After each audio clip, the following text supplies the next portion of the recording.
Then they beat me. They still beat you for different kind of punishment.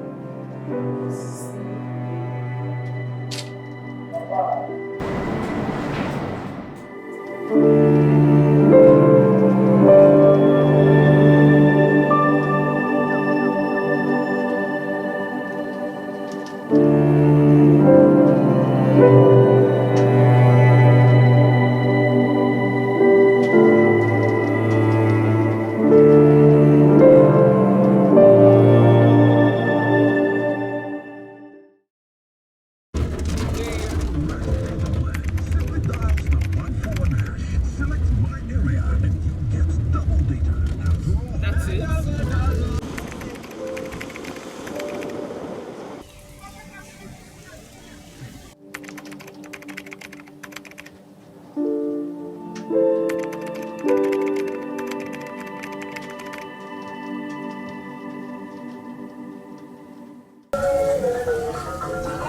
No, just me.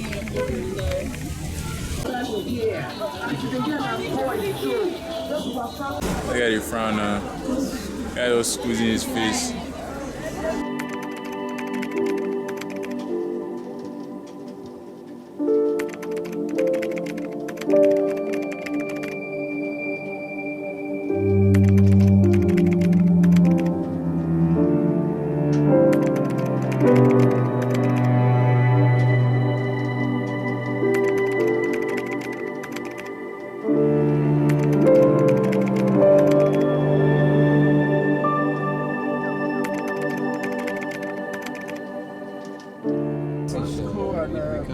We can't figure out what you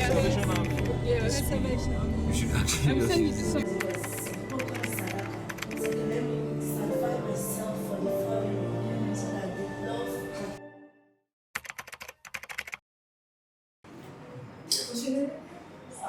Sandra. Okay, as you already know, we're here to talk about the matter of human trafficking. We're trying to create a docu-series, so now we're just in the research phase, talking to survivors like yourself to put together this documentary. And in return, we're here to offer support. So, what was your experience like? You don't mind sharing?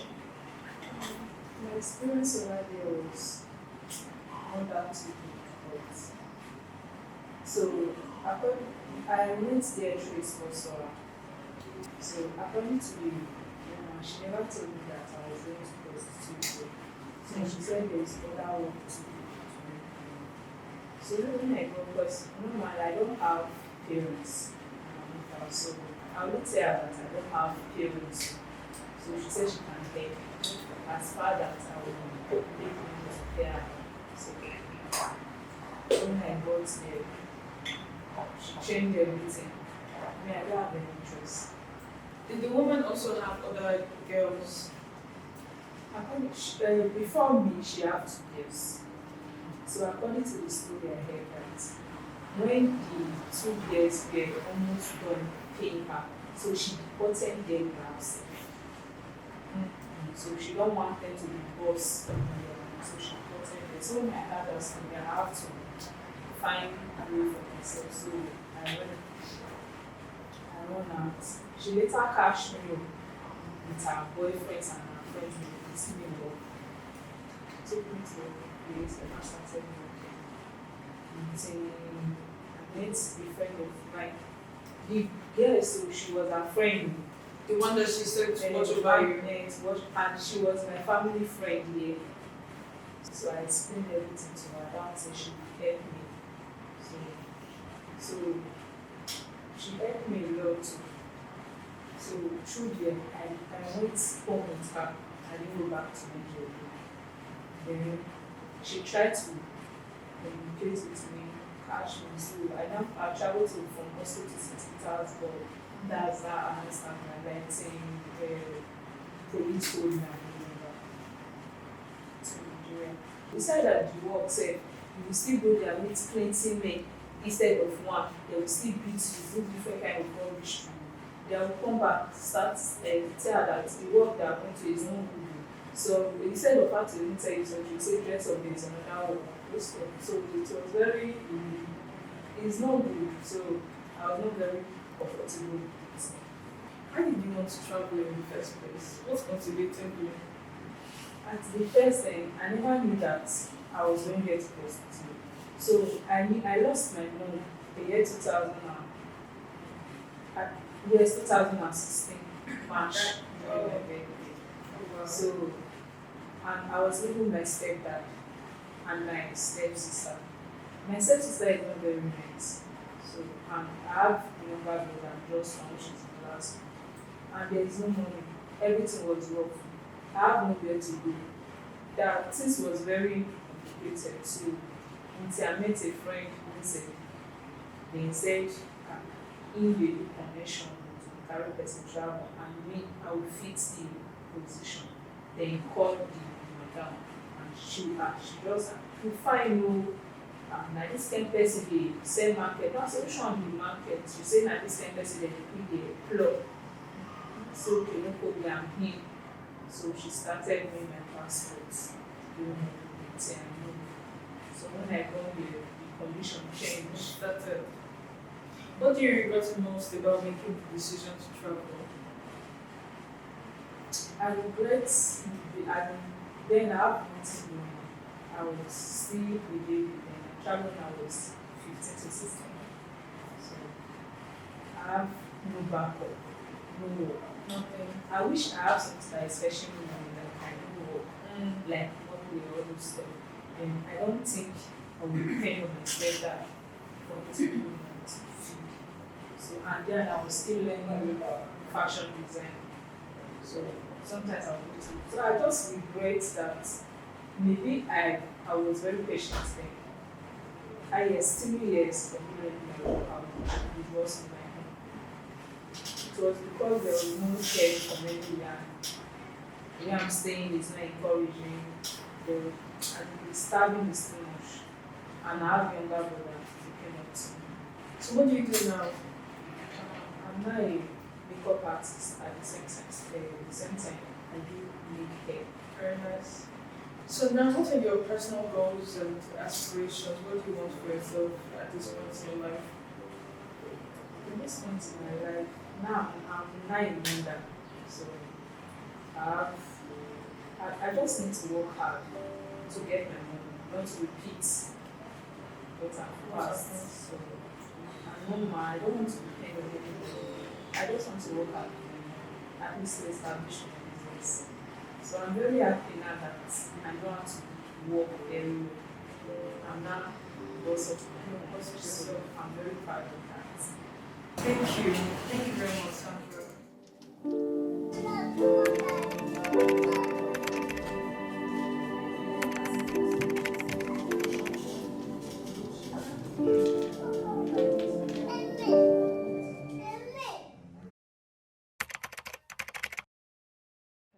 State your name and your age and where you're from.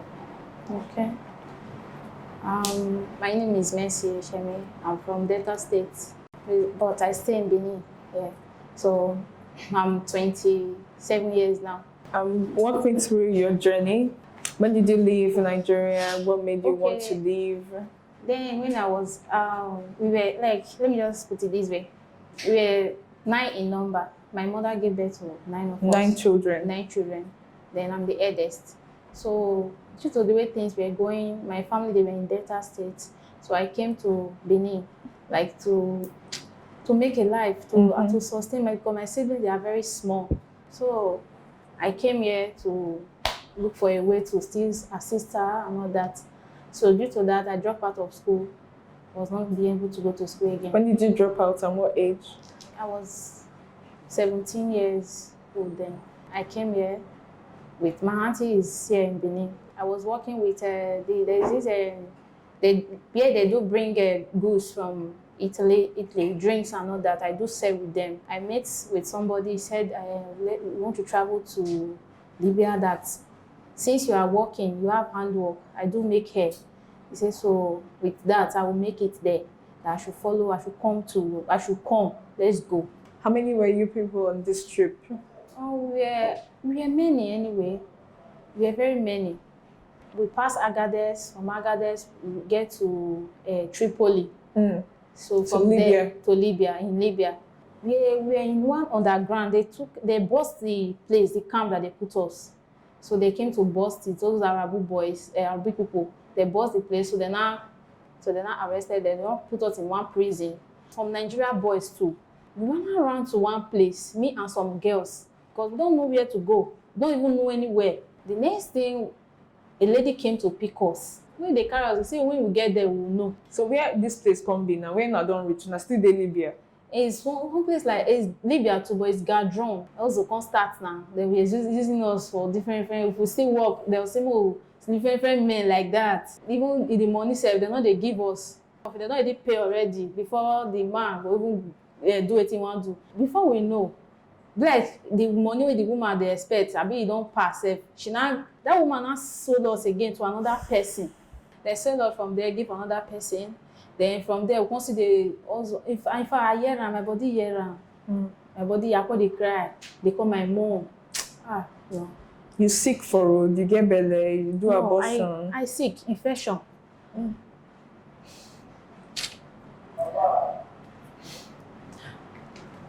So take your time.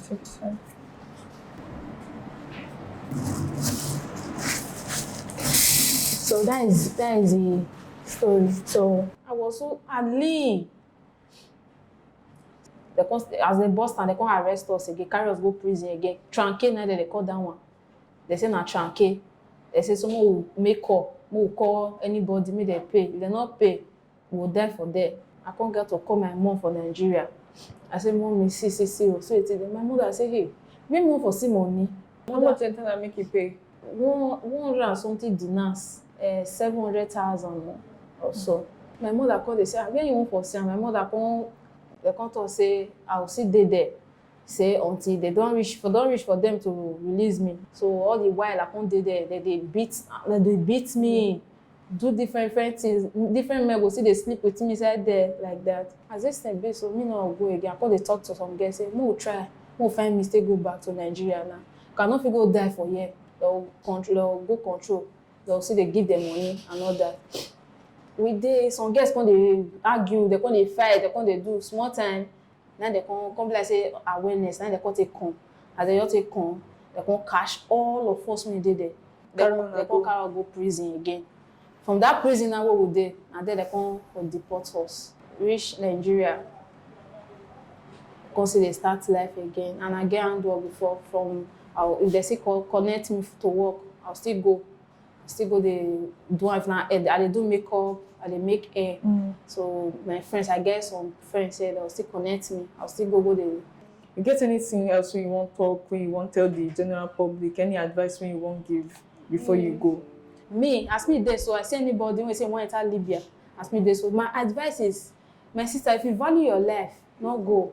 Because Libya, if you go Libya, just thank God may you carry your head come life. May you come back safely. Because some people they say they don't die for nothing. Where would they go? I know peace, water, I drink peace. I'll peace for something, I'll drink them. So it's not advisable. I don't feel advice person may enter Libya route again.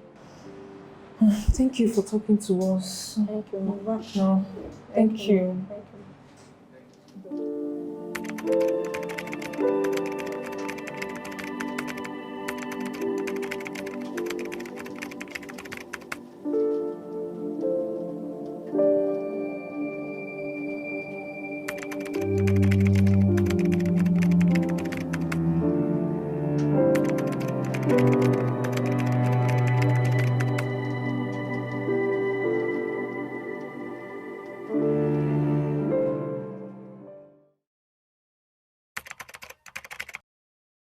Yeah, thank you for taking the time and sharing your experience as a social worker here in Benin City. I would just like to ask you a few questions, starting with the question, how long have you been working as a social worker? I've been working as a social worker for over 6 years. And why do you think that Benin specifically is tagged as the epic hub of human trafficking? Benin. I mean, that's what, when you Google it, it's Benin City, which has been called the hub. Do you agree with that? And why do you think? Well, over the years, relating to issue of trafficking, also known as modern day slavery.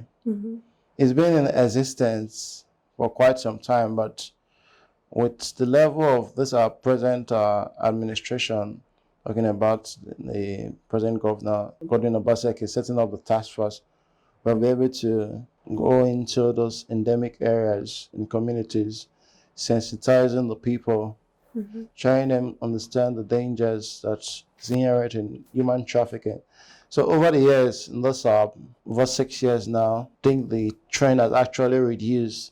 Taking a look at what trafficking has been since its inception to date. Yeah, it's also good that you mentioned that the numbers are actually going down. Yeah, absolutely. Yeah, can you tell us more about the process of an investigation and step for rehabilitation and reintegration of the survivors? So as a survivor, the first thing we do is to try to identify what state is this person, see how we could help the person go through from identifying what the person wants and linking the person with the right resources to be able to manage and adapt for its next level. Upon arrival, we have a team that usually go to Lagos to bring them, because I told you about the International Organization for Migration. So when they Which come, is in Lagos. which is in Lagos, when they arrive in Lagos, we have a team goes to Lagos to pick them from the airport after their screening and everything, and we'll bring them to Benin. So in that process, we get to interact with them and to get to know how they are faring and try to, link them up with their families. After that process, we have a shelter for some persons who really don't have any place to go. We'll give them food. We communicate with them from time to time to know what they need. Afterwards, we have other partners talking about reintegration. We have other partners that we work with that could help those people involve themselves in skills. Taking for instance, I'm a barber, and that's what I have passion for. We will link them up with such persons by sending their names to that organization. They'll provide the requisite thing after the training for them, and after the end of the training, they will be given their starter pack to commence operation, and if possible, giving some monies to rent up a place where they can kick off with their business. How many human survivors have you persecuted since you are in charge of it or working for the task force? We have got over 6,000 returned migrants. Is there like a profile you can describe of returnees in a way? Like an age group or something? Particular people who are usually victims of trafficking are Muslim women and girls. They have the larger percentage are the male folks. Around what age, usually? We've seen cases of 11, 12. Wow. Yeah, so as old as over 40. Yeah. What do you personally believe could be the long-term solution against human trafficking? I think the best bet is continuous enlightenment. Continue to go from those endemic places, those communities, those rural areas, and try to sensitize the people, informing them of what actually it is, because the land is really not greener on the other side, thinking what those traffickers used to deceive them. So therefore, what I'm actually encouraging you is to move on with what you have heard so far and see how you can do your best possible to ensure that trafficking is reduced to its barest minimum. And it's very important that sensitization is key when it comes to human trafficking. Sensitizing the people, go to communities, schools. Those are those key areas where people need to know what trafficking is all about. Thank you so much. You're welcome.